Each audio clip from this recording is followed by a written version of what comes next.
জীবনে মানসিকভাবে শক্ত হওয়াটা দরকার।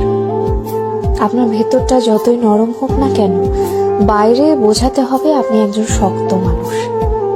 শক্ত হতে না পারলে আপনাকে প্রতিনিয়ত ঠকতে হবে। নিজের ভেতর আত্মসম্মান বোধ, ইগো কিংবা মূল্যবোধ থাকা উচিত। খেয়াল করলে দেখবেন যারা ঠকে যায় তারা বরাবরই নরম মনের মানুষ। শক্ত মনের কাউকে মানুষ ঠকাতে পারে না। সবকিছু রিভেঞ্জ অফ নেচার অর্থাৎ প্রকৃতির প্রতিশোধের উপর ছেড়ে দিতে নেই। কিছু বিষয়ে আপনার নিজেরও প্রতিশোধ নেওয়ার দরকার আছে। যে আপনাকে যতটুকু অবহেলা করে, কষ্ট দেয়, তাকেও সেই পরিমাণ অবহেলা কিংবা কষ্ট ফিরিয়ে দেওয়া উচিত। জীবনে ভালো থাকার জন্য হলেও একটু কঠোর হওয়া দরকার। যে কোনো কিছু সহজে পেয়ে গেলে মানুষ মূল্য দিতে জানে না।